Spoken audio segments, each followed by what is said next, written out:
Thank you all for coming today. I'm Tanvi Madan. I'm director of the India project here at Brookings and a fellow in the foreign policy program. A few months ago, we had a panel discussion like this on Indian Prime Minister Narendra Modi's visit to DC and to New York. I think very few of us at the time thought we'd be back here for a similar panel so soon after the last summit. We're going to be discussing the leadership summit that will take place over this next weekend and into next week in New Delhi when President Obama travels there. And you'll hear two firsts about this visit again and again, that this is the first time a sitting American president has been to India twice while he's been in office. And second, that this is the first invitation that has been extended for the Republic Day ceremony to be chief guest for an American president.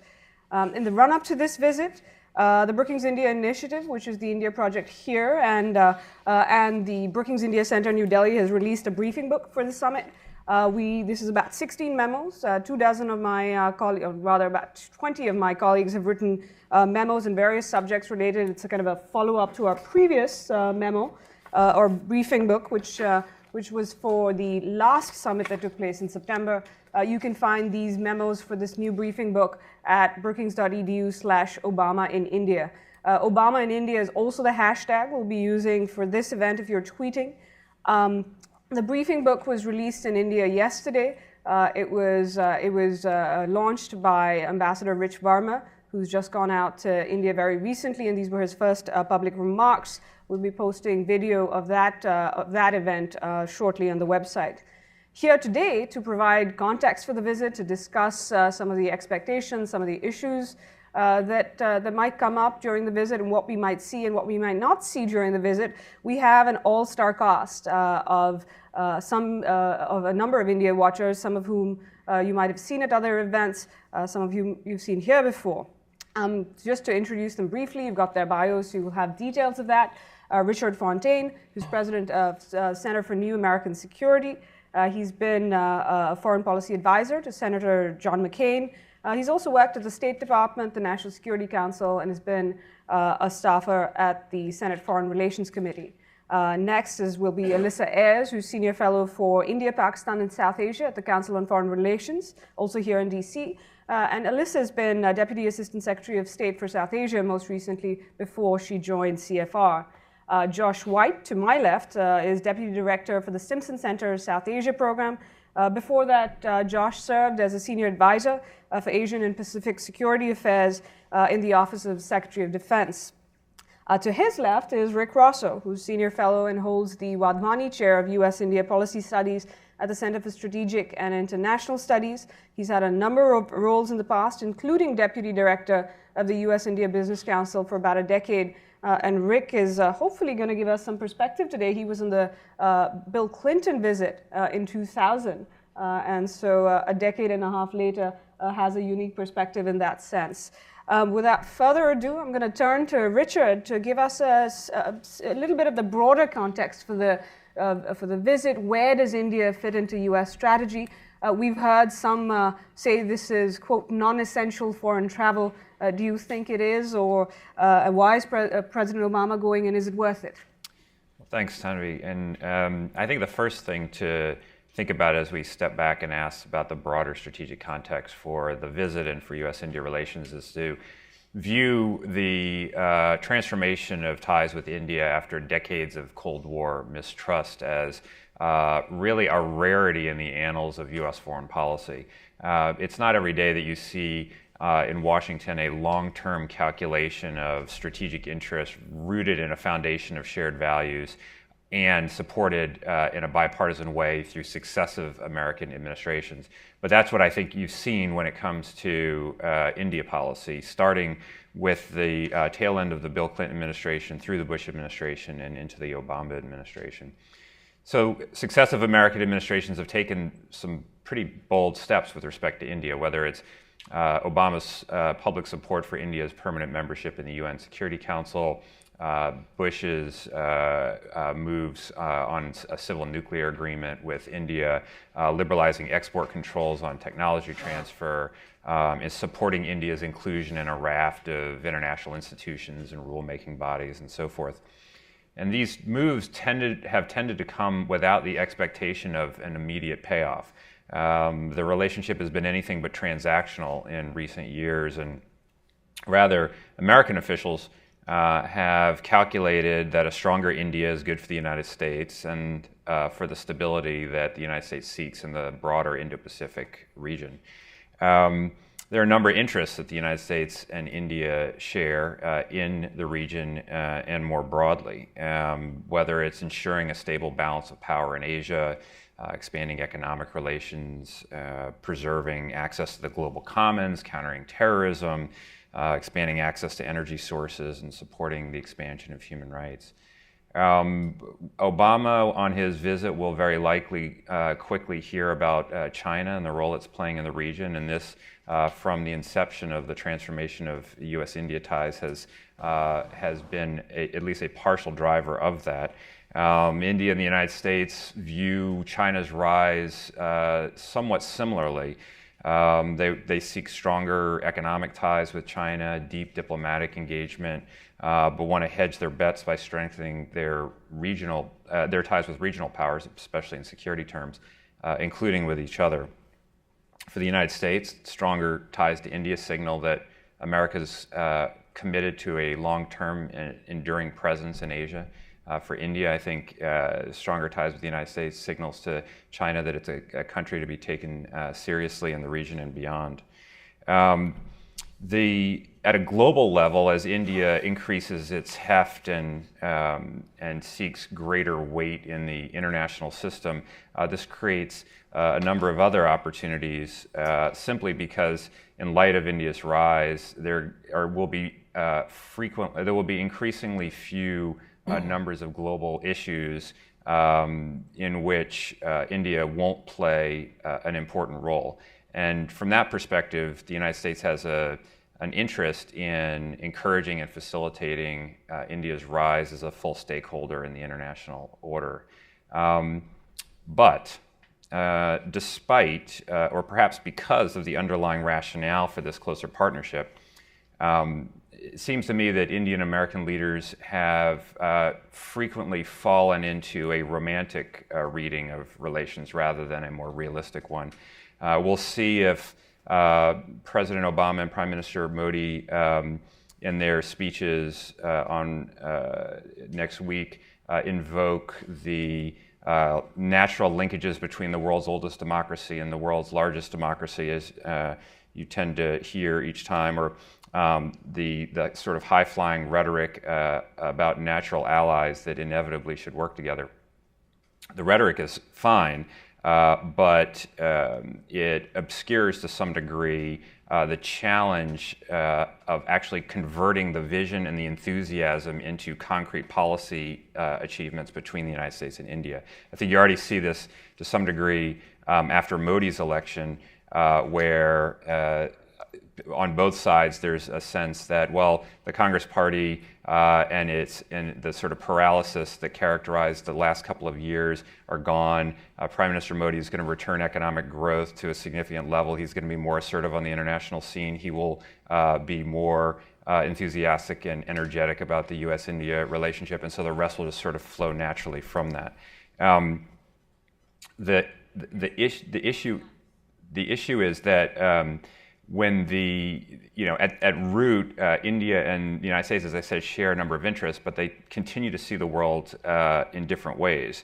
For all of the emphasis on India's emergence as a great power, 600 million Indians still live under $2 a day, on $2 a day or less.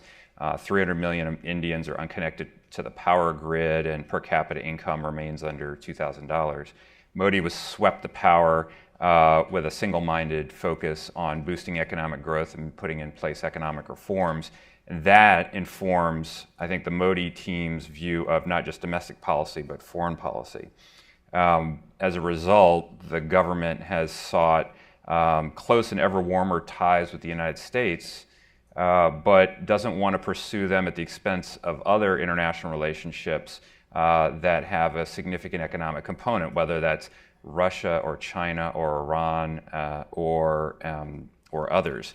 And so this is what some like Brahmachalani and Ambassador Bob Blackwell have referred to as not a non-aligned approach to the world, but a multi-aligned approach where India seeks productive ties, especially economic ties, with all of the middle and major powers, and would like to avoid hard choices between or among them. So the question for the United States will be, can Prime Minister Modi keep all these foreign policy balls up in the air at the same time? Can India pursue closer ties with the United States and China and Russia and others, avoiding fundamental choices between them in pursuit of enhanced economic partnership with these countries? I think, and just to close, in India's neighborhood, we see the emergence of 5 general factors. Hopefully, a renewed Indian economic growth rate, which will both fuel national confidence and India's ability to project power abroad. An increasingly assertive China, a bolder Japan, a complete U.S. withdrawal from Afghanistan and continued uncertainty in Pakistan, and stepped up competition in the Indian Ocean and the Western Pacific. The President's visit is an opportunity to build a closer U.S.-India partnership on the backs of all these trends and in light of the interests. But for all of the optics and the vision and the enthusiasm, I think it will be necessary to actually inject more transactionalism rather than less into the U.S.-India relationship and work out specific concrete policy achievements. Otherwise, I think India has a potential, and the U.S.-India relationship has a potential to have a great visit that then just sort of plateaus and doesn't move forward in the following months. So that's sort of my overall take at the highest level of abstraction, and back over to you. Thanks, Richard. Alyssa, can you talk a little bit about what we'll see during the visit, optics, substance, and what we might not see as well? So you've asked me to speak both about the optics and the substance, and I will say a few words about the optics here. I think this is actually pretty important to drill down a little bit. There's been a lot of media comment and sort of a sense that this is a symbolic visit, and then no further elaboration on what that really means. What does it mean to have a symbolic visit? It's not just that the president is showing up. Of course, that is important. It's a huge effort and a big decision whenever the president decides to travel somewhere overseas. But traveling to India for India's Republic Day celebration has some pretty specific meaning, and I just want to take a couple minutes to talk about that. What Republic Day really stands for and why it is significant that our president will be there to celebrate with India's leaders. Republic Day stands for democracy in India. It commemorates the day that India became a republic, the day that the Indian Constitution came into force, and invested sovereignty in the people of India rather than in a viceroy or in an appointed governor general. It's actually pretty interesting to look at the links between India and the United States in that process of becoming a republic and in the fact of India's writing its first constitution. The primary architect of the Indian Constitution, Dr. B.R. Ambedkar, earned his PhD at Columbia University and refined many of his ideas about social justice from his time and experience studying in the United States. The U.S. and Indian constitutions also share similar inspirations. They both begin, as many of you probably know, with "We the People," an invocation of that investment of sovereignty in the people. And if you take a look at the language of both documents, there are invocations of justice, liberty, and the union and unity of the peoples of both countries. I also wanted to make sure everybody here remembers that we in the United States take the oath of office to support and defend the U.S. Constitution. That's our highest pledge. So the symbolism of an American president committed to upholding the U.S. Constitution, traveling to India, and commemorating India's Constitution and the development of it is quite powerful. So on to the substance. That was the optics, my little editorial there. The administration has previewed 4 areas of content that will likely be on the agenda for the bilateral conversation between Prime Minister Modi and President Obama. Those are clean energy and climate change, defense cooperation, civil nuclear cooperation, and economics. I will cover a couple of these because Tanvi has partitioned our remits of responsibility in that way, and Josh and Rick are going to be speaking about defense and economic ties, respectively.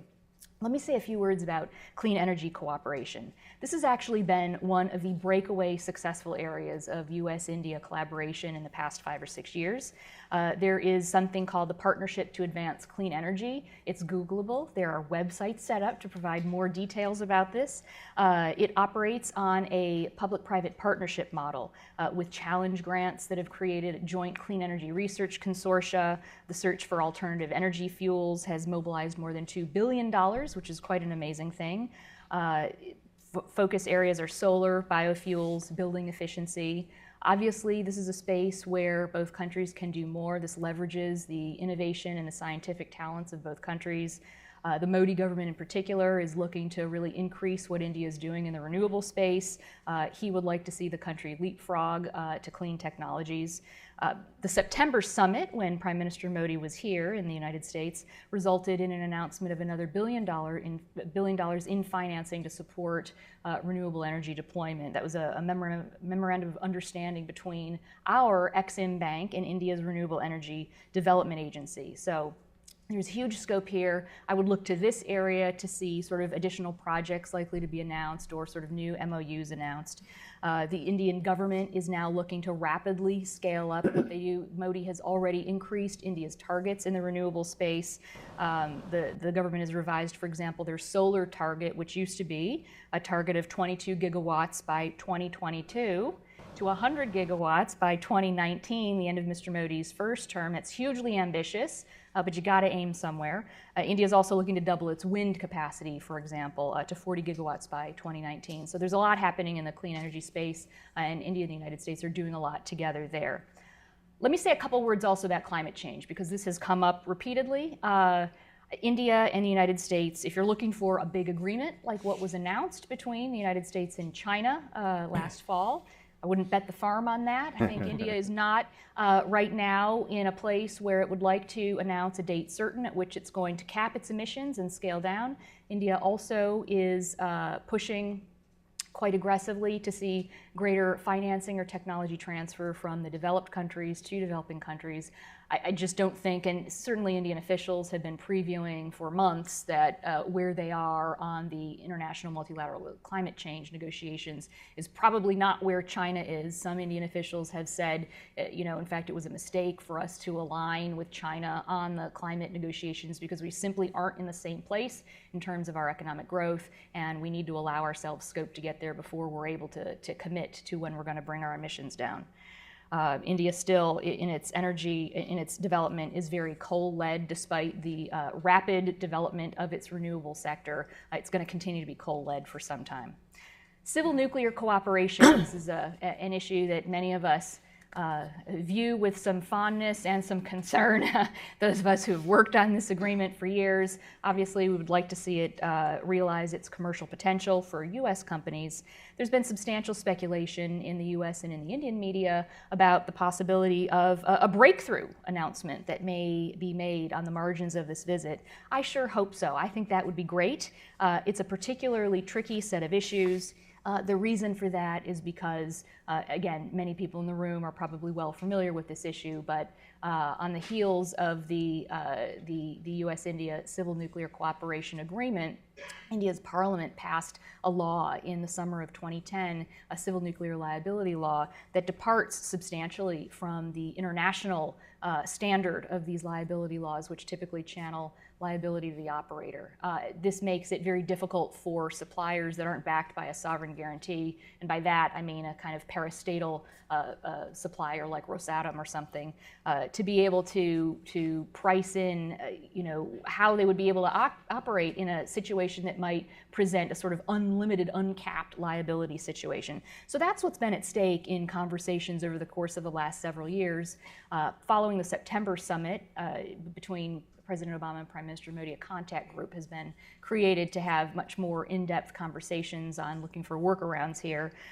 What we have seen in some of the press is that some kind of proposed fix is under discussion that could involve an insurance pool. I think ultimately the proof of the pudding here is going to be whether this makes sense for private companies that would be asked to bid as suppliers under this regime. And I don't think any of us have the answer to that yet, so we'll have to look to see whether the companies find whatever proposed solutions are to be workable.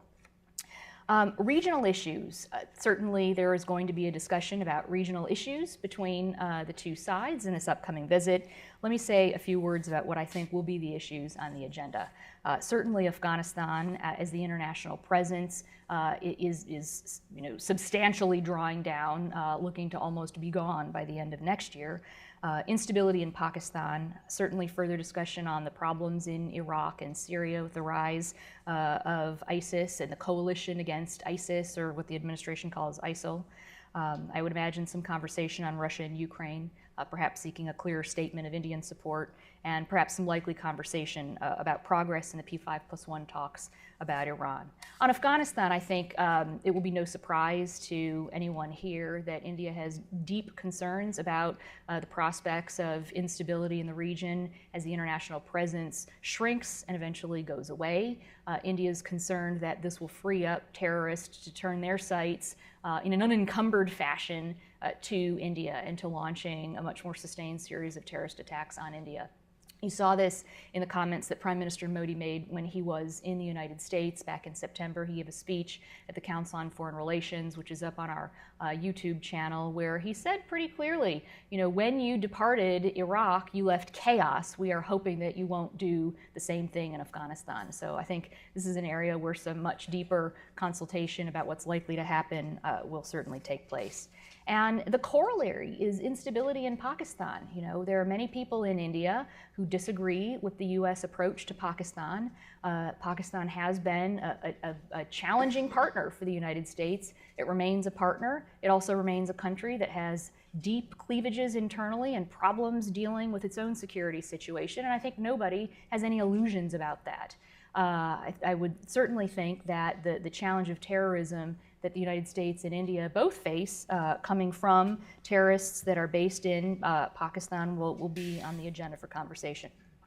And further, on the topic of Iraq and Syria, I think this is something, as the situation with ISIS continues to deteriorate, and we saw just not this past weekend, but the weekend before, a video released over the weekend and with a beheading carried out by people who claimed to be former Taliban, who are now associating themselves with the Islamic State as their kind of new badge of greater radicalism. It's almost like a radicalism outbidding war. The closer the threat of the Islamic State comes to India, and the more that people seek to affiliate themselves with this kind of brutality, the worse the security situation gets for India. There have also been a couple small reports about potential Indian recruits who have either traveled to Syria to fight with ISIS, or most recently an arrest of a young man, to great surprise actually, the arrest of a young man in Bangalore who was a technology executive who had become a kind of a Twitter supporter of ISIS and potentially a recruiter. So there are a lot of issues there and some deep stakes for India.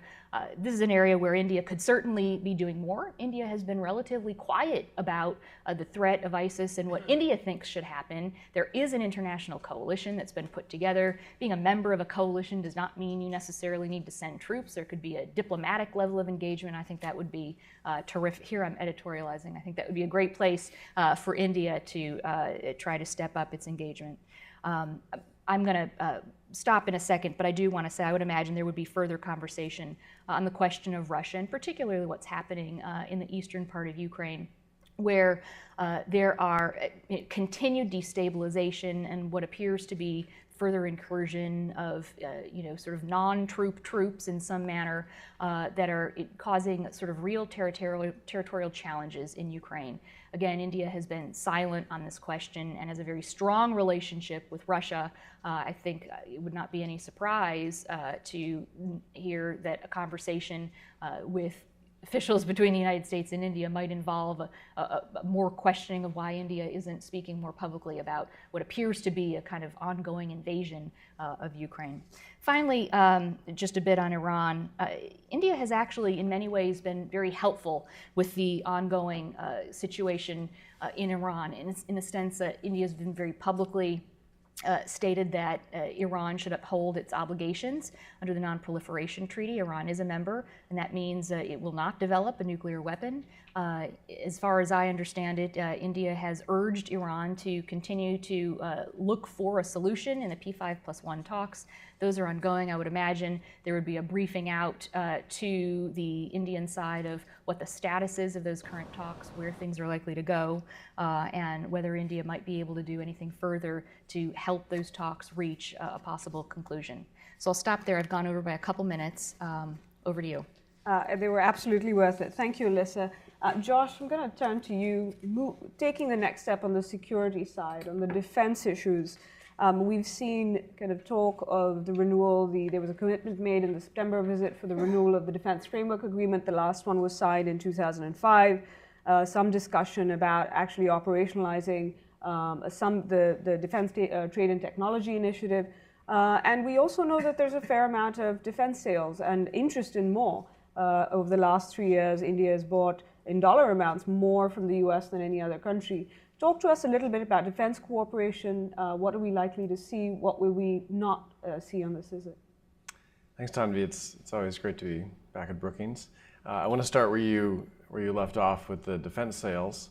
In some ways, this is perhaps the flashiest but least interesting part of what we might see at this visit. The United States, unlike some other countries, really tries to disconnect announcements of defense sales with high-level visits, in part because trying to line these up is extraordinarily difficult. You have approvals on both sides. So it's certainly possible there would be some announcement of defense sales. Chinooks and Apaches are in the pipeline. There are things we might see, but I think that's really something that is secondary that we can bracket. There's been, as you said, an enormous volume of sales over the last 10 years. And if you do back of the envelope calculations about potential sales over the next few years, you're also talking in the $6, $7, $8 billion range. So there's a lot on the table, and I think it's going to happen in its own time. And I think a lot of us are encouraged to see that the Indian procurement process is, and this is the technical term, being unstuck at the moment. It's been clogged for a while, and the Indian defense establishment and the Ministry of Defense seem to be under some pressure to move things through the pipeline. And certainly from the American perspective, I think a lot of us are less concerned about whether American firms get particular deals than we are about whether the process itself in India is conducive to making deals possible, making deals happen. So we may see some of that, but I want to touch on some of the other issues you raised about what we might reasonably expect in the course of this visit. And I think there are three things that are on the table, things to watch for. With respect to Obama's visit. The first is, as you mentioned, the renewal of the defense framework. In September, the September joint statement, it was both sides said that they agreed to renew and revise this framework. I think all of us, most all of us, expect that this is going to happen at this visit. And if you look back at the 2005 framework, I imagine most of you don't spend your time reading 10-year-old diplomatic documents, but if you did, you would see that it was in its own way ambitious, but also a product of the time, focused heavily on counterterrorism, on countering weapons of mass destruction, put out a laundry list of activities that both sides wanted to achieve, some of which happened, some of which didn't, put out a laundry list of various kinds of committees that were going to be constituted, some of which meet regularly, some of which have had a really difficult time meeting on a regular basis. So I think as we look toward what this so-called new framework is going to look like, the renewal of the 2005 new framework, I think what a lot of us would like to see is something that's both more ambitious and something that has some mechanisms of mutual accountability built into the framework, so that there is a sense of being able to reflect on what we are actually achieving together and what new things get stuck in that process. The things that I'm going to be looking for in that framework is whether it spells out any kinds of priorities for the defense and security relationship. It's a lot easier to put out a laundry list than it is to say, here are the things we want to prioritize in terms of defense cooperation, defense sales. That might be maritime related, there might be other areas, but are there any priorities? The other thing I'll be looking for is whether in the structure of it creates more opportunities for the uniformed services to engage. The United States and India have very different defense cultures, different defense structures, and it's often very challenging for U.S. officials to engage with uniformed service members on the Indian side and to have a robust conversation that engages both the civil and the military on both sides in the realm of defense and security. The other piece that Tanvi mentioned is the DTTI, the Defense Trade and Technology Initiative. This is an effort that's a few years old to focus not just on defense sales, but on deeper defense cooperation. And I think both sides believe, but neither is really said publicly, that 2015 is the make or break year for DTTI.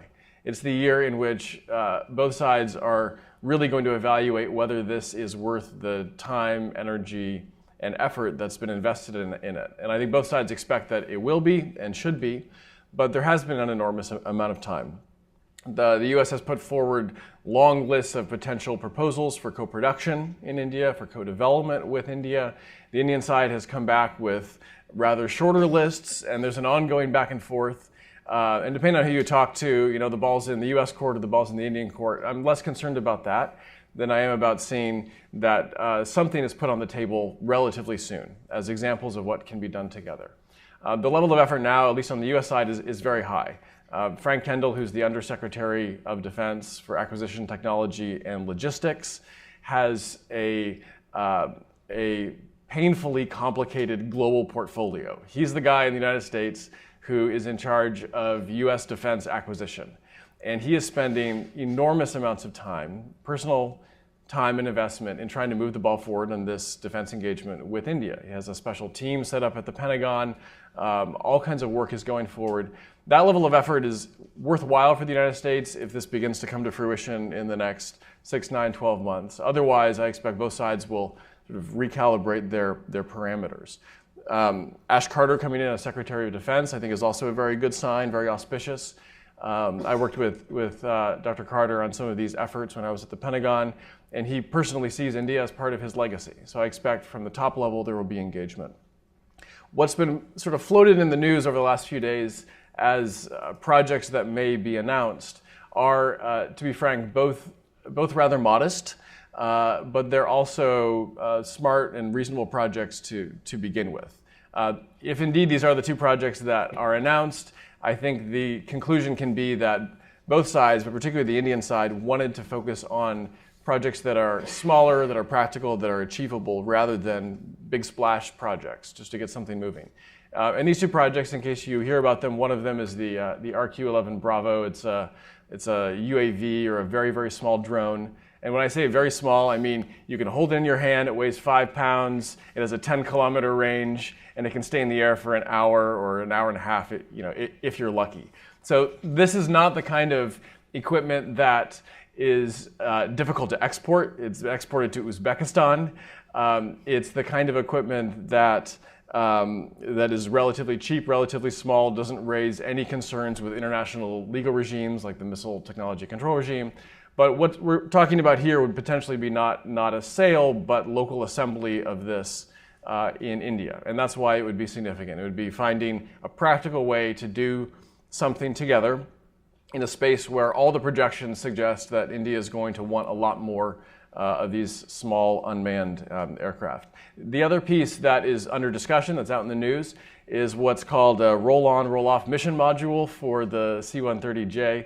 I won't go into boring detail about this, but imagine that these are sort of plug-and-play shipping containers that you can put into a very large cargo aircraft to allow it to do different things. India had 6 C-130Js. They crashed one of them, which may be replaced. They have 6 more in the pipeline. And so this is a very practical project that allows this aircraft to do more, particularly, hopefully, in the intelligence, surveillance, reconnaissance realm. So again, not a high dollar item, but this is important in particular because, at least the news reports have suggested, the cooperation would be in the area of systems integration. Systems integration will, sort of a snoozer to the general public, but if you're, spending time in the defense world, you know that systems integration, connecting new things you make with platforms you have, is what separates good defense industrial bases from great defense industrial bases.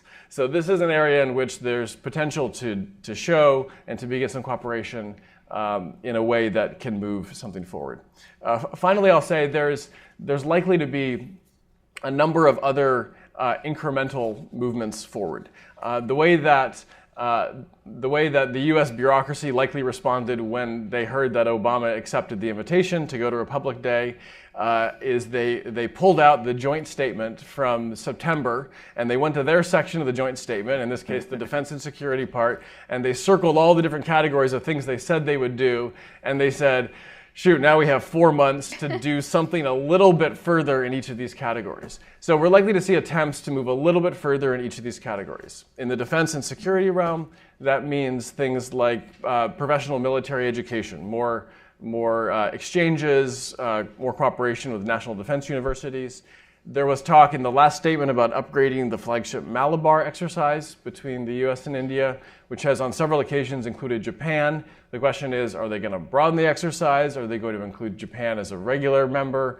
Are they going to include Australia or Singapore? What does the upgradation look like?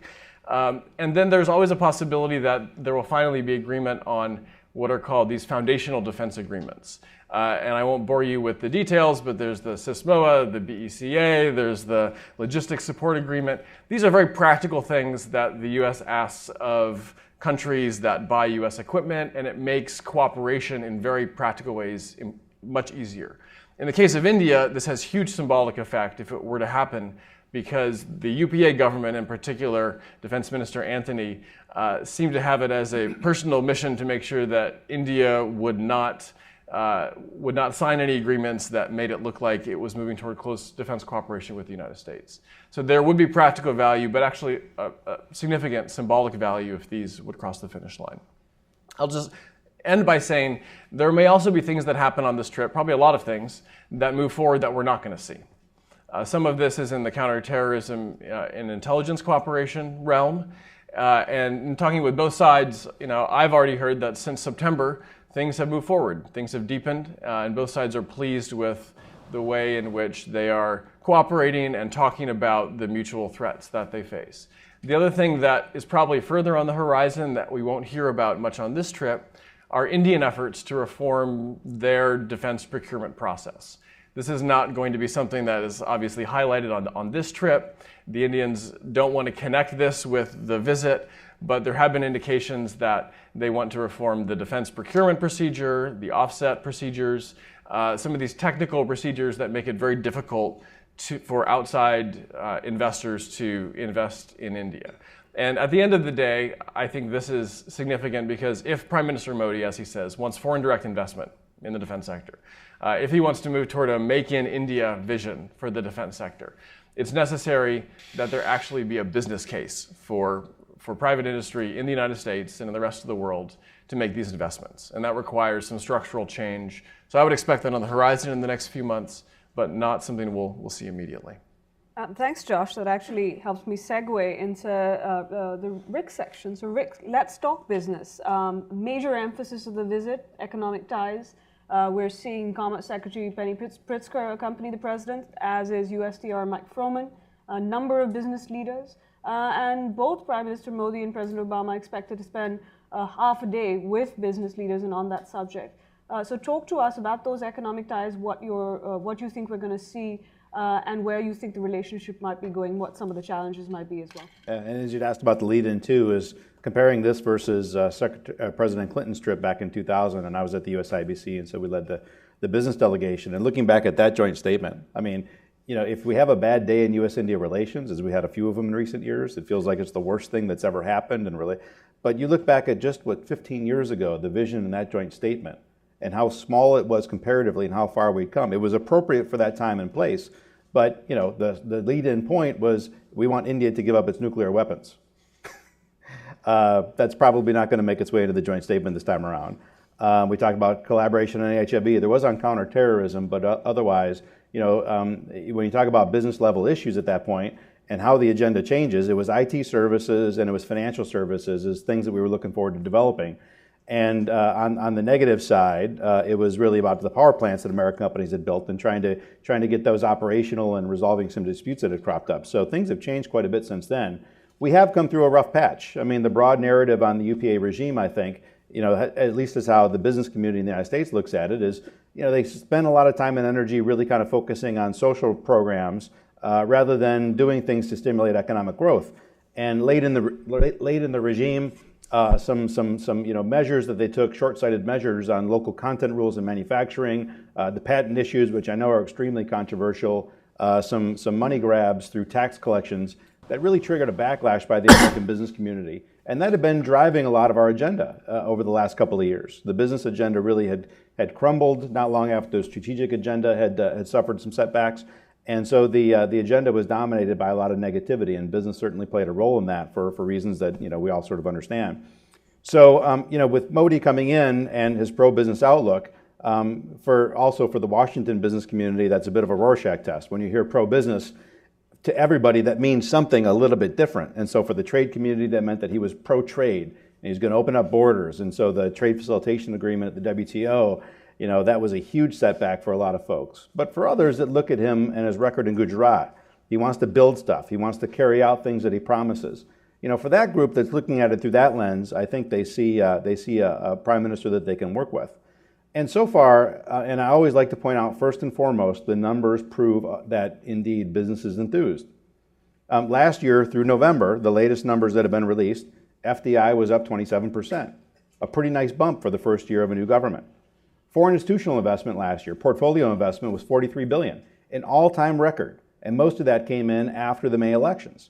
So I think the numbers already show that business is enthused, but of course, we all want to see the next big things, and trips like this can set the table and set the agenda for seeing the economic relationship moving forward. So most of you that know me know that I love bullet points and I love lists, so I think for this one I would take it in terms of, when the President of the United States goes and meets with the Prime Minister and various other government officials participate in those meetings, that's government. It's not business themselves, although I'll touch on that afterwards, but from the government to government. What is the role of government to government encouraging economic collaboration? So I thought I'd run through 8 points on that I think from the government to government you can expect to see and how that translates into business. First is unlocking strategic trade. My colleagues have already talked quite a bit about that, but there are controls on certain elements of strategic trade, nuclear, defense, space, where the U.S. government agreeing to unlock controls and partnering is critical. So on those areas, the U.S. government very much has a role in trying to see whether or not there's a path forward. The second, the U.S. government could put money forward for small and medium projects. We may not decide that we're going to invest 50% of an industrial corridor, but still, we've got small and substantive projects that we can do in various areas. I mean, the last joint statement was peppered, various joint statements before that were peppered with them. We can provide money to adopt clean technologies for various other programs. So it won't be big block, dollars for development spending the way that you see other countries promising India, but small substantive ones that could add up to quite a bit. Technical collaborations. So for instance, anti-money laundering rules, or tax collections in jurisdiction, or expansion of financial services, financial inclusion. These are areas where we have some expertise where we can share as well. So promises on economic issues that actually involve technical collaboration from American experts. So that's the third area.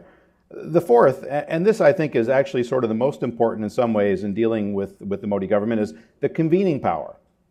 The fact that so many executives are going to be traveling with, the fact that the U.S. is talking about launching big trade missions, as we've seen in the past. Ultimately, if we want to get this economic partnership to be a lot bigger, we've got to get more American boardrooms to look at India as the next big thing. And they don't right now, with some notable exceptions, but for the most part, India is still viewed as that troubling place, difficult to do. English is there, sure, but everything else is completely cryptic. And so I think, getting companies out there to engage, to meet, and see that there's been progress on the reforms that were promised is important. So these missions, the CEO forum, things like that are important, and those are a lot easier to do when you've got senior U.S. officials that are leading that.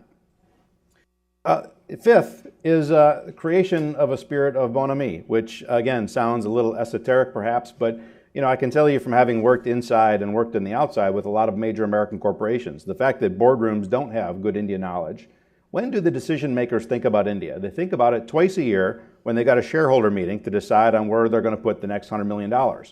And then the rest of the year, they think about it when they read the New York Times article about a girl in Uttar Pradesh who married a tree. There's not a lot of India knowledge there. And so when suddenly you've got these great things happening, when the press is very positive, when decision makers in the United States are getting a little bit more of a trickle on positive news about the relationship and what India might mean, that buries in their minds. And when they come to the table to decide where's the next place I'm putting $100 million, they may think about India a little bit more positively in that aspect. The sixth area is establishing and enforcing frameworks for trade. With India, I think we're talking about the bilateral investment treaty, which I'm a huge supporter of.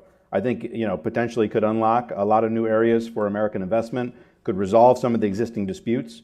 And I think for India, and I've been meeting with the finance ministry a number of times in recent weeks, for India, which wants to develop infrastructure, and again, lacking big block grants from the United States and development funding to do that, it's got to be the private sector.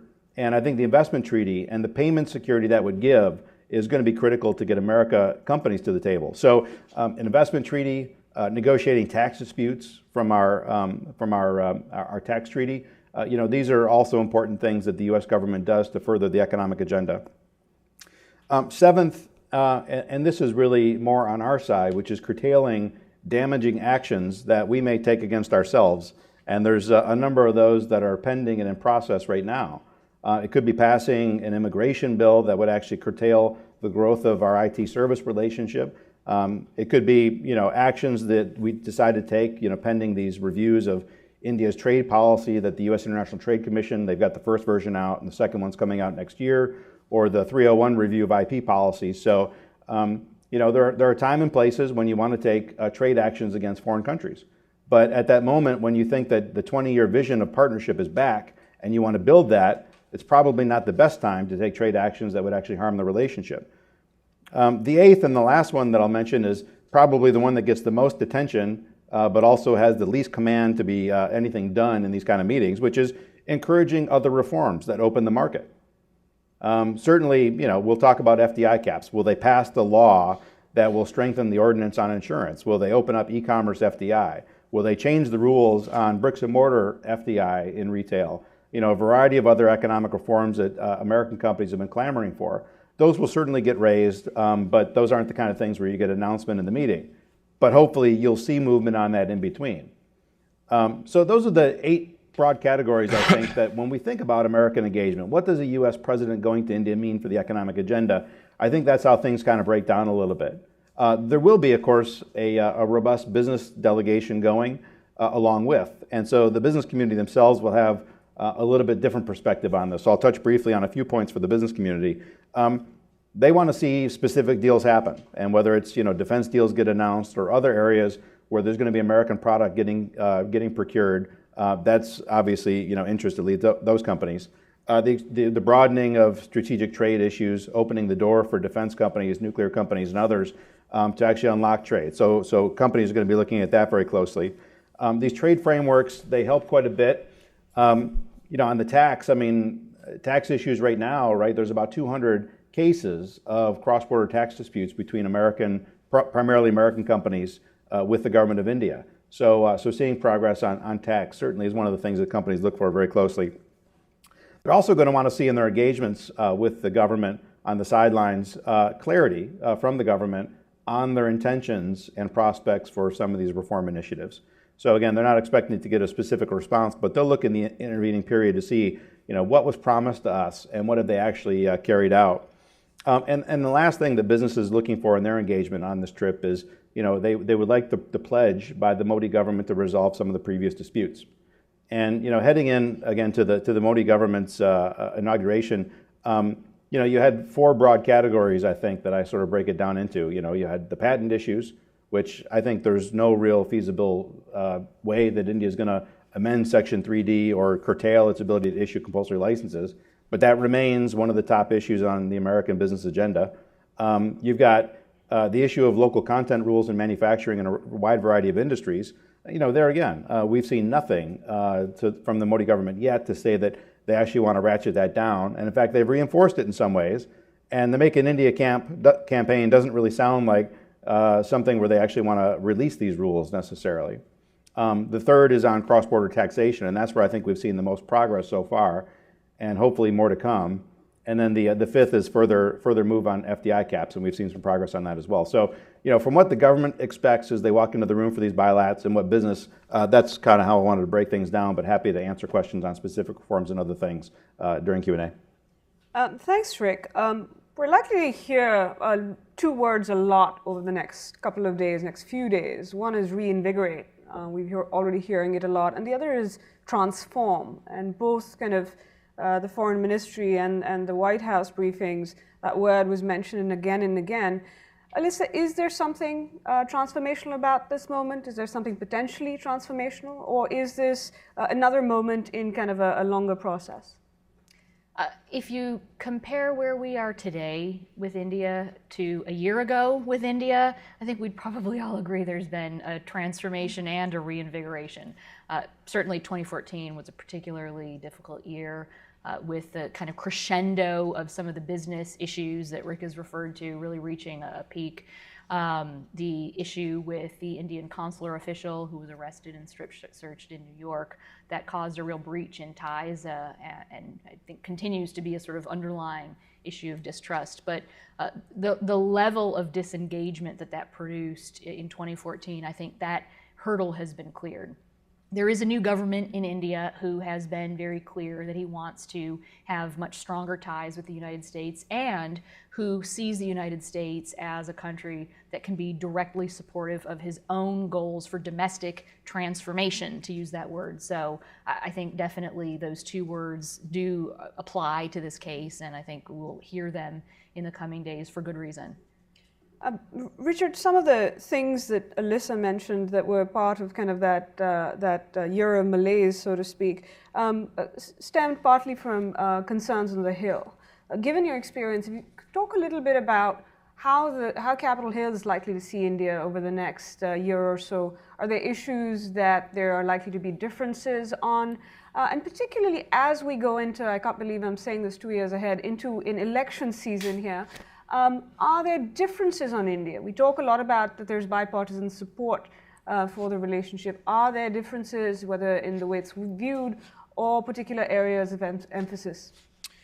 Well, one thing, before I answer that, one thing that I would just add to the list that Alyssa put forward on 2014 is, of course, the Indian people elected Prime Minister who was banned from entering the United States when he was Chief Minister of Gujarat, and with whom the American ambassador had only met right before his election when it became clear the BJP was going to win. And the fact that that has not really been an issue, as well as the retreat of the diplomatic flap over the arrest of the Deputy Consul General in New York, I think just getting that behind us, I think is a good sign.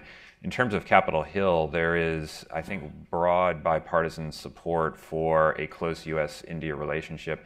The question is, what does that mean at the end of the day, and what are the potential irritants in the relationship?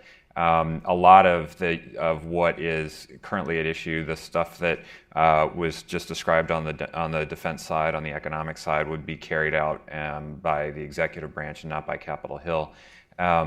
I think if you look at the individuals who have taken up leadership positions, whether it's Senator McConnell, my former boss, Senator McCain, as chairman of the Armed Services Committee, and others, they tend to be very bullish on the U.S.-India relationship.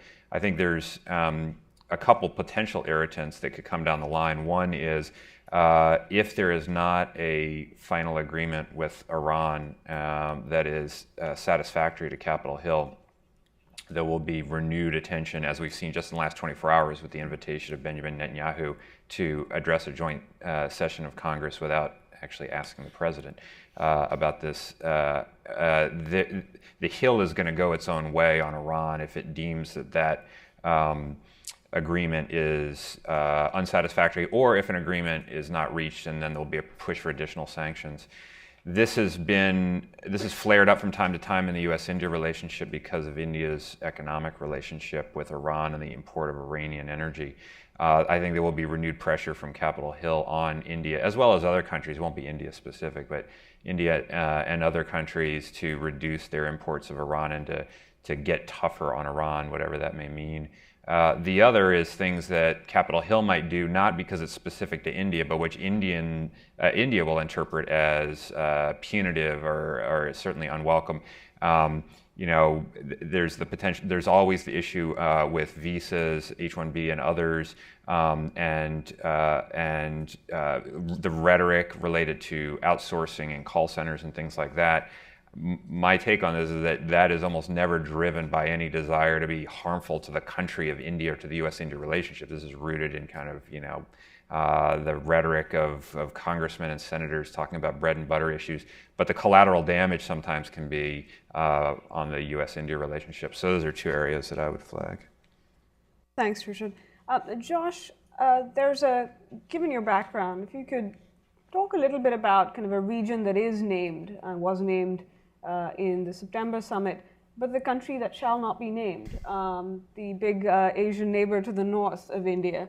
And how you see the U.S. and India dealing with some of their kind of common interests vis-a-vis China, but also potential collaboration in Southeast Asia. You mentioned maritime security with East Asian countries and kind of the Asia-Pacific broadly as well. Yeah. Well, I think this is likely to be an area of significant discussion because there's significant convergence.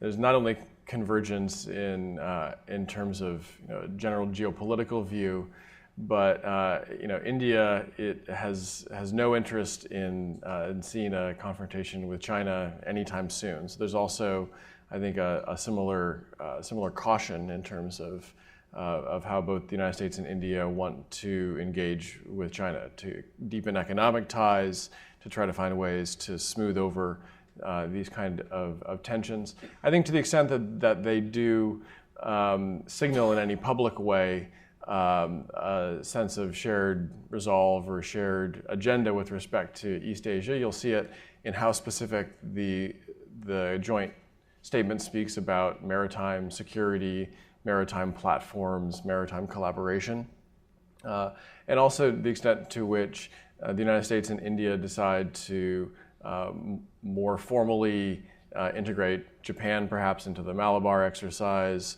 or certainly the growth of the U.S., India, Japan trilateral over the last few years, I think, has been widely recognized as, in the U.S. and India, has been very positive. Are there ways to more regularly institutionalize those kind of relationships? You know, I know that there's a lot of interest in the United States in finding ways to help build connectivity between India and Southeast Asia, and to facilitate that as best the U.S. can from a great distance. And the Modi government has said they're trying to shift from look east to act east. I don't know what else the U.S. can do at this point to facilitate that, but I think this is something where the interests converge very clearly and quite obviously. Well, let me just stand in my lane here on the economic side too. China plays pretty big in terms of our relationship with India because you know, the United States has a 2-to-1 trade deficit with India. All right, it's about 20 billion to 40 billion, and India has about a 3-to-1 trade deficit with China, and these are two of India's 3 largest trading partners. So some of the issues that caused the backlash by the American business community on local content rules, those sectors were pretty much the top 5 list of India's imports from China. But yet we felt that it was targeting us. The backlash came from the United States. So you've got this triangle too when you deal with China. I mean, both of us say that the economic relationship with China is sort of the bright spot, and the strategic is the area where we just need to make sure that we got cards on the table for options in the future. But actually, you know, both of us face difficulties even in the economic relationship. The United States can bear that burden a little bit more. But for India, you know, you look at the trade deficit in total, and it's almost 10% of GDP. So, and China is a big chunk of that. So, you know, for India, like we're seeing their economic relationship as kind of proving to be a pain point for the United States. And both the United States and India say, well, if we can't offset the trade deficit, China, at least invest more in our countries. But don't invest too much in our countries. So there's even limits on what we consider to be like the offsetting play there. Related to that, Rick, you know, one of the issues has been moving from kind of look east to act east, both on the economic and strategic side, has been kind of delivering. And a number of us have talked before about the importance of delivery. The reason there's been kind of this transformation in the way India is seen is contingent on kind of the Prime Minister delivering on the many promises he's made to his own people. have we seen signs that he has the capacity in terms of his team, legislatively, the steps he's taken? What are we seeing in terms of his ability to deliver? And are there certain things that you will look at in particular over the next few months to see if he can deliver on those goals, whether they're kind of India-specific or related to the relationship? I think, when we talk about look east and whether it's going to be the Indo-Pacific corridor or going to Southeast Asia, where I'm Modi, and I think he's a practical kind of guy, India's own market itself is not connected. And where do you spend the most time and energy? It's clearly connecting your own market, goods and services tax, building infrastructure, these corridors. So the time and energy that you would spend on a national imperative to actually build stuff going further east, to me, you'll say the right things, but for action, if I was in his shoes, I also wouldn't take that step as my top priority, right? It might be page 5 or page 10, but it's certainly not the top priority. When it takes 2 weeks to move a truck, 2 blocks. And you look at the sections of India that would be most closely connected. Bengal, Bihar, the eastern India, the Seven Sisters. These aren't the places where you got most of your productive capacity anyway. So if you opened up the doors, it would probably be importing more rather than exporting more from those regions.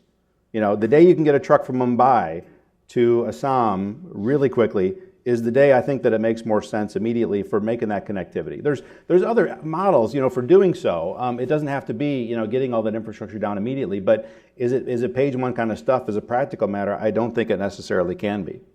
Can I just offer a word on that? I think there is a domestic imperative in the connectivity question, particularly with India's northeast, the Seven Sisters that Rick just referred to. And that's a connectivity bridge that would cut across Bangladesh. This is a relationship that the previous Indian government, the UPA government, had tried very hard to revive and to craft what would have been a transshipment agreement, a river sharing agreement. These agreements sort of met their demise in India's famously raucous parliament. I think people are hoping that the same problem won't happen again. There are issues with India's federalism and trying to make sure that the chief minister of the state of West Bengal doesn't create problems for getting these agreements through. But there are actually very powerful deliverables for Indian citizens who live in West Bengal, who live in the Northeast. There's a national security stake there. Some of the states in the Northeast have had ongoing insurgencies. I think the world's longest insurgency, if I'm not mistaken, is in Manipur. Is it right? Or is it Nagaland? I think it's Manipur. Yeah, so finding a way to better integrate those states to have greater economic connectivity with their own country, to making those states be a greater part of the Indian Federation would certainly be beneficial for India. And so to the extent that the Indo-Pacific Economic Corridor, which is about better linking India, Bangladesh, Myanmar down into Southeast Asia, that can actually facilitate that process. Yeah, I think those kind of reforms too, they always make more sense when there's a political backing behind, as Alyssa mentioned. And you look at what took place in Assam, right? A state that the BJP would never have considered in play. And Modi spent a lot of time there. And they won the majority of Lok Sabha seats in Assam. And Assam has a state election coming up. So when you've got that kind of political impetus too from a sitting government in Delhi to actually show progress in a state where they think they can actually, and Assam of course makes up the vast bulk of population throughout the entire Northeast. So I completely agree. I think the Seven Sisters and getting connectivity to there, and there's also a political imperative, I think, from voters and from the BJP's own mindset to make that happen as well. It always makes a lot more sense when voters are behind that kind of thing. I'm going to ask each of you to kind of just comment on one thing before we go to Q&A, which is if on your wish list, if there was something you'd like to see in the visit or in the next 6 months related to the relationship, what is it you'd like to see? We've all been cautioned by our colleague Milan Vaishnav that we shouldn't just look for big ticket announcements, that the two countries do need to sweat the small stuff. But Richard, and then just down the line, what would you like to see during the visit or in the next 6 months that you think will really help over the medium to long term? Since we have a magic wand, I would say resolution on the liability issue on the civil nuclear agreement, bilateral investment treaty, and then if we want to add some gravy, I would say SISMO and the logistics memorandum of understanding. If nothing else, so we can stop talking about these things, which we, those who do things on the U.S.-India relationship have literally been talking about for years and years and years, and talk about some things that could be done that are more ambitious and more positive. Alyssa? Just thinking in terms of India's role as a rising global power, I think it would be terrific if we could see a stronger statement of support from India for the coalition against ISIS. I think it's incredibly important, and India has national security stakes in this matter. Again, it doesn't mean India government needs to send troops somewhere, but really standing with the countries around the world that are trying to battle this emerging menace, I think would be incredibly important. So that and a stronger statement again. India has been a very important development and stability partner in Afghanistan.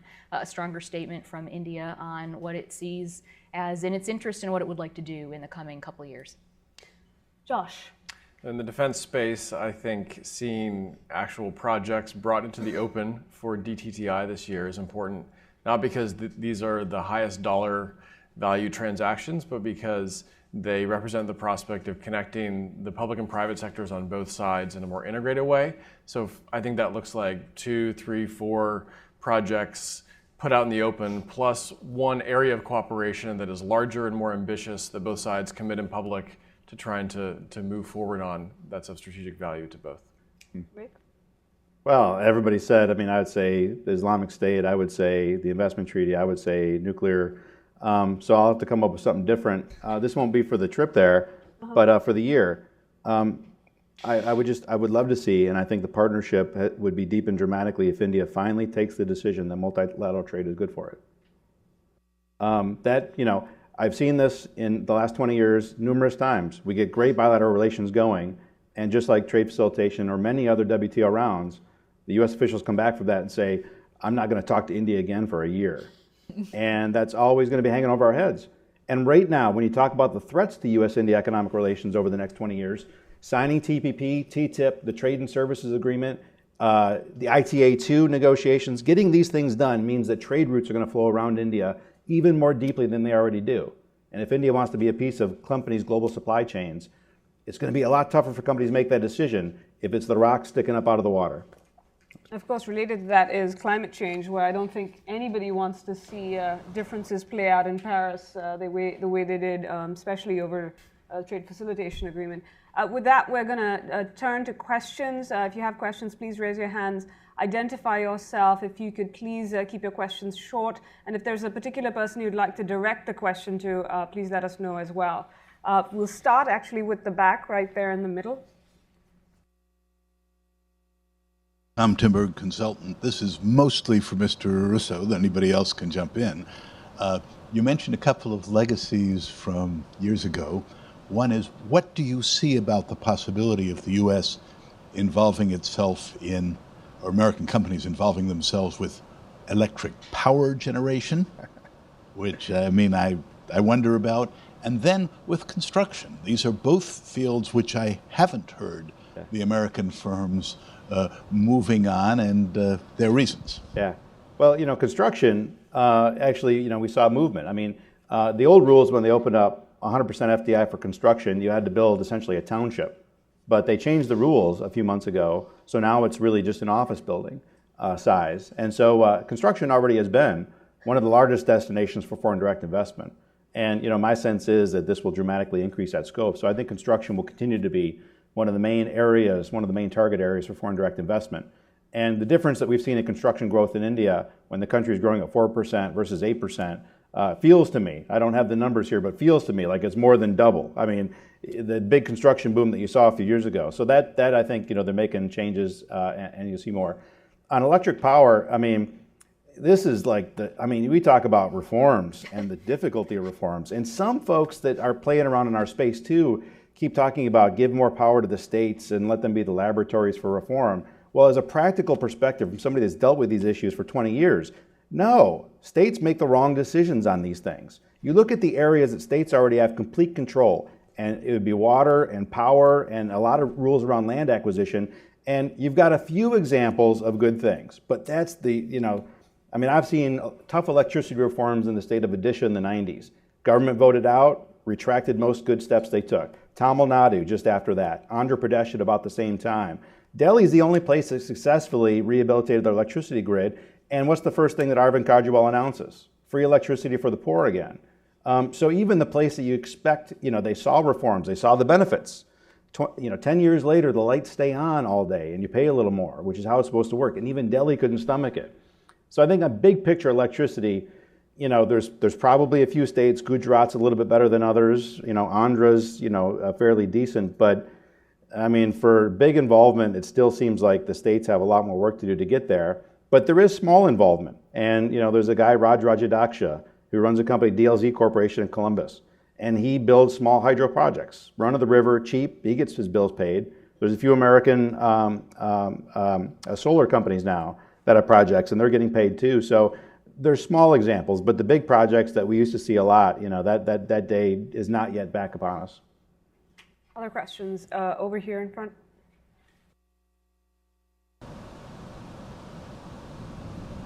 My name is Li Yang. Thanks for your presentation. I have my wish, and I would like to have panelists to address how do you conquer that. And I would like to have India and United States to build a very good relationship to be the world leaders. But to think about it, Obama cannot solve the problem of the United States, so obviously he cannot solve the problem of the world. Now, UN, United Nations, Moon just say, if we want to have development, also have to think about human rights. So think about it. India has a very good traditional value, and I hope it will not be destroyed by what they call capitalism. And now the world say capitalism is in trouble. And so I just wonder if you can really, based on that, not to lead to the 1%, 99% problem, but just to say public-private partnership now is misleading. It's totally misleading. It's really abuse, so make the indigent population getting worse because they lost all the traditional values, they lost all the moral values. That is the way we have to preserve your traditional values. So I hope you can do that. And so all the problem in the United States, you don't just listen to the Obama or their corporate power. So TPP have problem. So don't just follow that. And what you have to do is ask Obama to say, stop the fast track, think carefully, how do you benefit the Indian people? Okay, and let me turn to our panelists. Let's talk about actually inclusiveness. One of the things Prime Minister Modi promised was a strong, prosperous, inclusive India. That inclusivity suggests both kind of the diversity question, but also the inequality question, which both countries, both in terms of characteristics, and are dealing with it. Are we likely to see kind of values, both economic and social, come up in various ways? Richard, Delissa, do you want to? Well, maybe I'll answer that from the international perspective, because there's certainly, given Modi's background and statements that have come out of BJP and allied leaders in recent months, there's a whole domestic values question with Hindu nationalism and all of this. But from an international perspective, I mean, one of the things that Indian leaders, I mean, Prime Minister Singh was very good about doing, was drawing a not so subtle distinction between the democratic nature of India's rising power and that other non-democratic rising power that's not too far away, and holding that up as something of a model to be emulated. And this has had some practical implications. The United States and India obviously share democratic values, but have different approaches to the projection of those values internationally. And so where the United States has a whole raft of democracy promotion organizations and projects and such things, one former Indian ambassador once told me that democracy is like Hinduism. You're either born into it or you're not. And so there's a different approach. But that said, India was a founding member of the UN Democracy Fund. It has, done some things with respect to election consultations after the Arab Spring. There are a number of things that India has started to do proactively that you could say are related to sort of human rights or values. And I think that there's more that the United States and India could do together on that front. Alyssa, do you want to? I have a two-part answer to your question. First, if I understood you correctly, I think that part of what you were asking is whether the encounter between the United States and India may cause India to lose its values. Is that part of what you were asking? Yeah. So from my perspective, I don't think India is in any danger of losing its values because of contact with the United States or because of greater openness to markets or the rise of Indian business. I just think that India has a very, very strong and proud sense of its civilization, where it has come from, where it would like to go. And I don't think that the conversation with other countries has a detrimental effect on that. Thing two would be, how has the Modi government chosen to approach this question of inclusivity? And I think it's been very clear from the campaign back in 2014 and through the steps that the Modi government has been taking once in office. They are approaching the question of lifting people out of poverty through doubling down on economic growth. It is not a focus on welfare as the means to do that, though they have not looked to dismantle any of the large-scale rights-based welfare programs that were put in place by the previous government or that already existed. But rather he is looking in a very single-minded way to get India's growth rates back up over 8% so they can create the jobs needed for the people rising of workforce age every year. It's a kind of 12 million jobs per year level that they need to be able to fulfill. India's not there yet. The World Bank estimates are 6.4% growth for this year, perhaps crossing 7% next year. They need to get above 8%, and that is the goal. Modi has been very, very clear in all of his statements that he will look to do this in an unbiased way for all the people of the country. He has also said he is not interested in poverty alleviation, but he's interested in poverty eradication, and he sees growth in the market as the means to do that. So that would be my answer. Next question. Over here. Thanks. Paul Emmerton of Belgium. Just for both Richards, I think in September one could expect some framework, the bilateral investment treaty, and I recall your article. There was an expectation that it would at least show up in the in a joint statement. I mean, not breakthrough, but at least repeating a renewed interest. Might this happen? And if not, is this rather reluctance on the U.S. side, being not rewarding India because of WTO issues, or is it on the Indian side?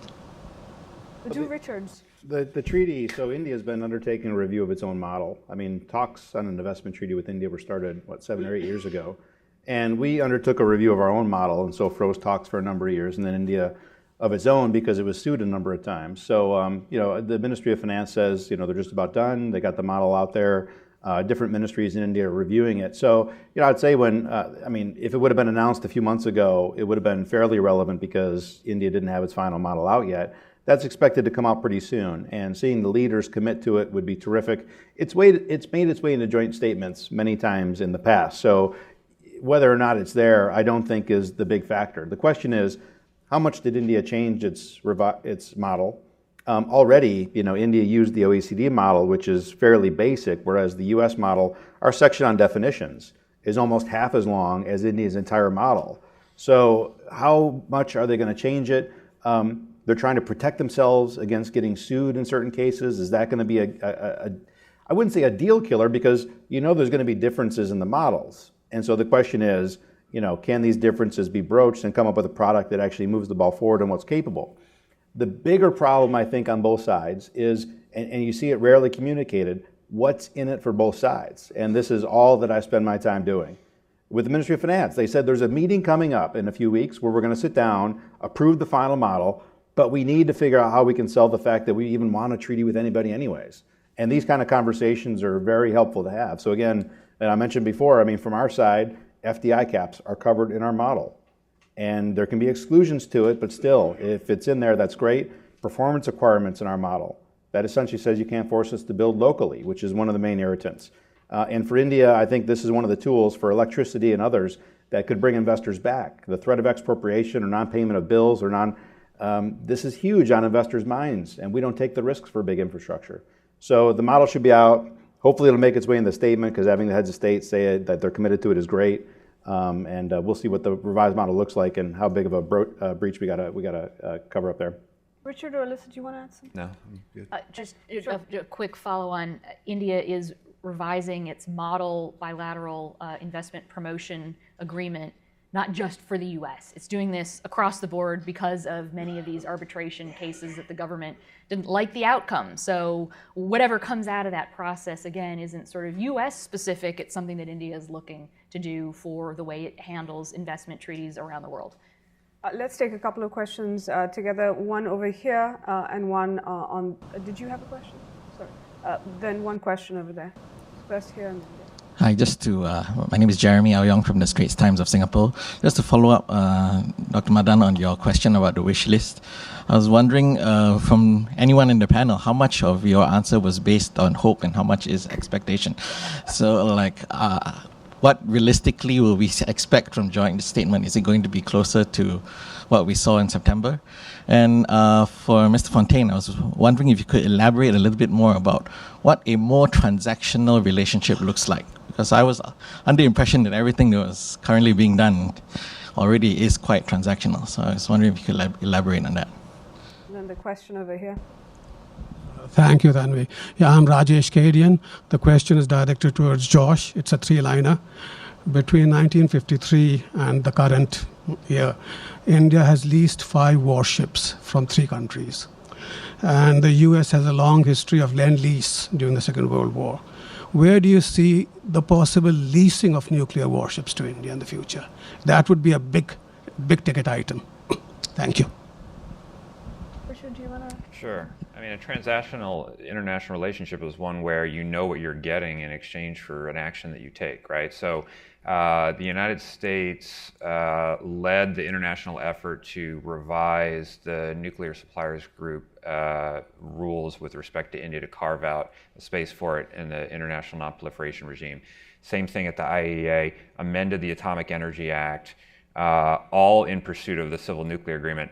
That was not because it said, okay, we're doing all this and then the payoff will be specifically this action that the Indians will take or this business that we will get. It was a long-term bet on the strategic trajectory of India that was underlined by 2 premises. One is that a stronger India is inherently in the interest of the United States, and 2, a closer relationship with India is inherently in the interest of the United States.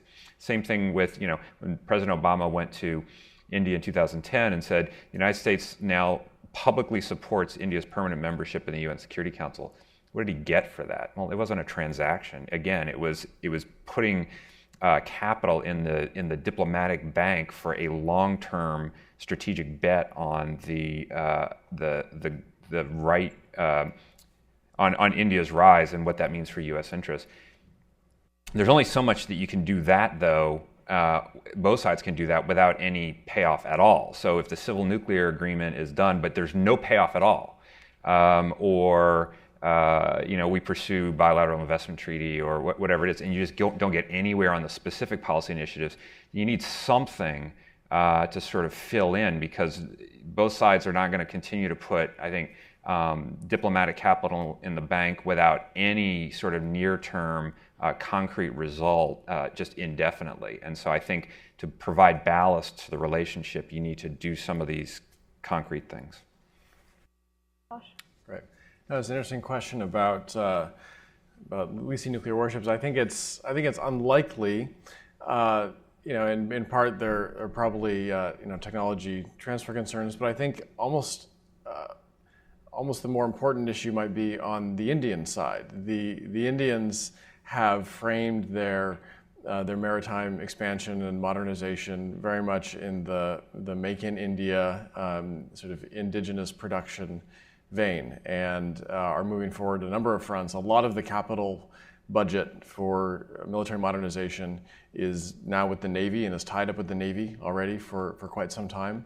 So I think a more likely path, something that would have a high profile but would be more realistic, would be cooperation on some large naval platforms, cooperation on carrier technology, broadly speaking, that eventually could evolve into technology on propulsion, but things that are both symbolic and that allow for India's naval power projection in a way that's consonant with U.S. interests, and also symbolically sends a statement about the convergence of those interests and the fact that the United States implicitly and sometimes even explicitly wants to see India as the primary provider, net security provider in the Indian Ocean, and is willing to invest some energy in that.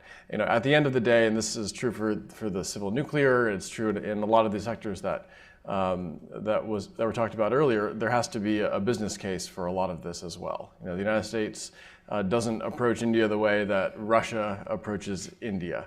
And so it's a combination of thinking about what's in the realm of the possible with tech transfer, what sends the right messages, and what could U.S. industry get excited about.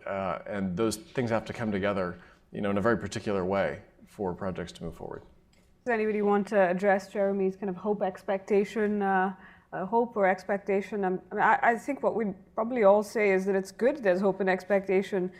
This time last year, I think there was just hope and expectation that the relationship get back on an even keel. So maybe it's a good thing that we've got more ambitious than that. Alyssa, I will kind of talk about how important the personal aspect of this is, kind of the two leaders actually getting to spend more time with each other, and how that can make a difference or not going, over the next at least couple of years till President Obama is in office. I think most people would agree that leadership relationships matter.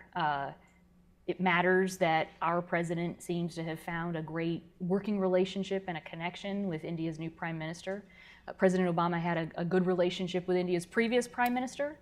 But having that connection between the two means that they will be comfortable with one another, comfortable speaking frankly, comfortable thinking about what the countries can do together, and comfortable directing their respective bureaucracies to do things to help realize that vision. So I think it matters a lot. I also think it matters that you see people all down the food chain in both bureaucracies spending more time with each other too. That actually helps a lot, because the more visits you have and the more connectivity you have across governments, across both executive branches, the more you can do together.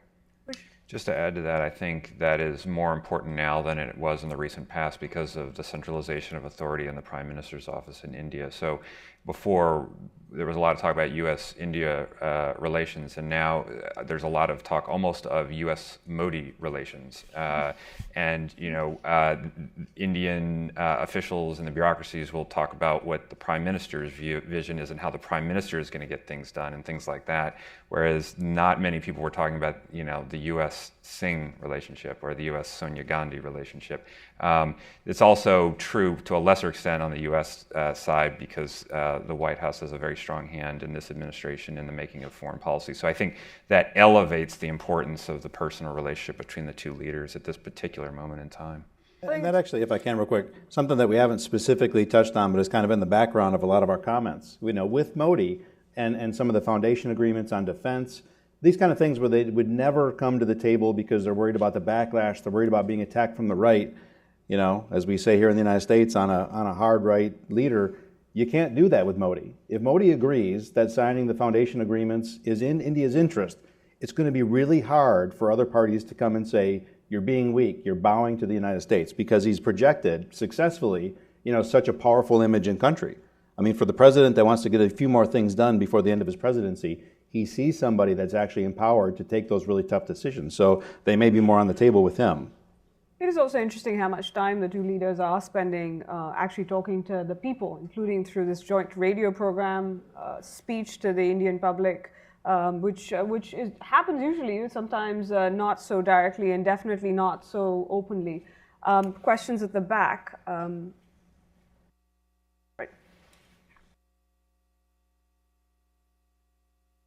Thank you for hosting this event. I have a slightly more systemic question, which spins off of Dr. Madan's question about can he deliver. And the question that I have is the degree to which the Gujarat miracle can scale up across a country as large and diverse as India. I mean, it's one thing to have a bureaucracy that one can argue is somewhat compliant in the state. How does that look when you start to move that into Delhi? And do we have a system whereby the bureaucrats are eager to get on with reform? And then finally, just to take off on the comment that the last panelist made, what are we to make of the opposition? If the reforms are to meet any sort of resistance, and they may not, where is that likely to look? Do we have essentially a dead-in-the-water opposition who just sits back and allows this to happen, or are we going to see some sort of a real push-pull dynamic with respect to the political system? Thank you. Yeah, let's take Allison's question as well, and then we'll wrap up. Hi, Allison Berlin. I'm a research fellow at SAIS. This is a great discussion.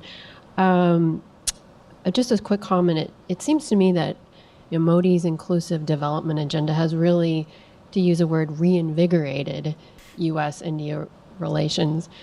This is a question to anyone on the panel. One thing I have noticed is in the last couple months, there have been some proponents of Hindu nationalism, though not Modi, who have sort of stepped up some of their discourse. And so my question is, do you think there's any concern that his development agenda could be overshadowed by some of these comments? My thinking is probably not, but I'm just wondering if anyone has actually been concerned about this. Thanks. Okay, we're going to go to Rick. Do you want to start? Alyssa, do you want to take the last question? And then Josh and Richard, if you want to add any closing comments. Rick. Yeah, so I'll touch on the can he deliver. And actually, I think, Allison, your question kind of touches on that.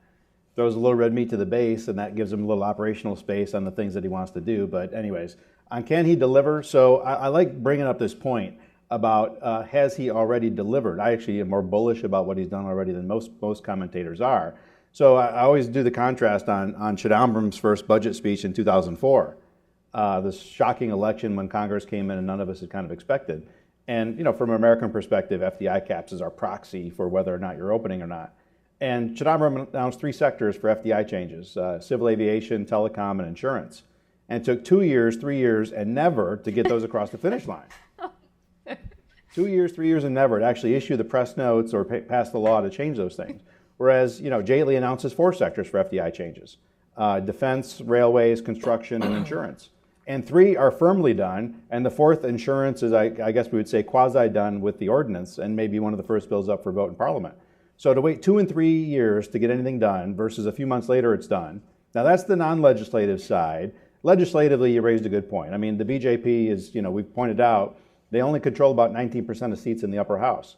And some political commentators say, well, a year or two they'll have that. It's impossible. There's not enough seats opening in the next 2 years for them to control a majority in the upper house. We've done calculation that it looks like the end of 2018 is the earliest. And others say, likely would be later than that.